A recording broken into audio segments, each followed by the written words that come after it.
आज संविधान दिवस है। इस मौके पर पलवल में संविधान दिवस मनाया गया। संविधान दिवस के मौके पर हरियाणा सरकार खेल, युवा अधिकारिता एवं उद्यमिता राज्य मंत्री गौरव गौतम कार्यक्रम में बतौर मुख्य अतिथि उपस्थित रहे। राज्य मंत्री गौरव गौतम ने मंगलवार को नेताजी सुभाष चंद्र बोस इंडोर स्टेडियम पलवल में जिला स्तरीय संविधान दिवस के अवसर पर लोगों को संबोधित किया। उन्होंने संबोधित करते हुए कहा कि भारत विश्व का सबसे बड़ा लोकतांत्रिक देश है। भारतीय संविधान कई सिद्धांतों और दृष्टांतों को समेटे है, जिसके आधार पर देश की सरकार और नागरिकों के लिए मौलिक राजनीतिक कानून अधिकार तय किए गए हैं। इस अवसर पर डॉक्टर भीमराव अंबेडकर राजकीय उच्च विद्यालय सल्लागढ़ से नेताजी सुभाष चंद्र बोस स्टेडियम तक संविधान स्वाभिमान पद यात्रा भी निकाली गई। राज्य मंत्री गौरव गौतम ने कार्यक्रम में मौजूद लोगों को संविधान की शपथ भी दिलाई। आयोजित कार्यक्रम को संबोधित करते हुए राज्य मंत्री गौरव गौतम ने आगे कहा कि हर साल 26 नवंबर को राष्ट्रीय संविधान दिवस के रूप में मनाया जाता है। उन्होंने कहा कि डॉक्टर भीमराव अंबेडकर ने संविधान को लिखा और भारत की संविधान सभा की ओर से भारत के संविधान के तैयार खाके को अपनाया गया। इसके बाद ही 26 जनवरी 1950 को देश का संविधान लागू किया गया था। संविधान ने देश को एक सूत्र में बांधने का कार्य किया। भारतीय संविधान सिर्फ कानूनों का एक संग्रह नहीं है, ये भारत की आत्मा का प्रतिबिंब है। हमें यह अधिकार देता है कि उसके साथ अपने कर्तव्य को भी याद दिलाता है। उन्होंने इस दिन को बेहद अहम बताया। देश के लोगों को भारत देश के संविधान के बारे में जागरूक करने के उद्देश्य से 26 नवंबर का दिन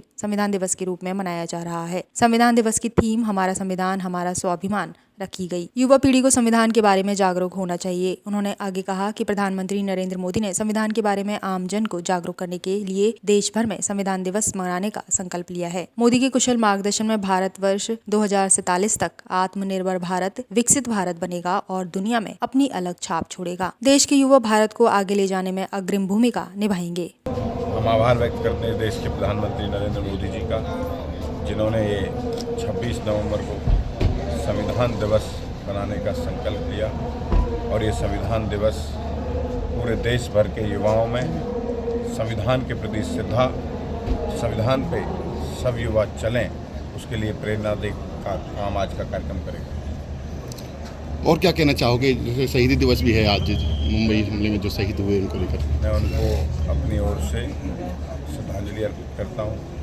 ऐसी दुखद घटना थी, पूरे देश को स्तंभ कर दिया था जिसने।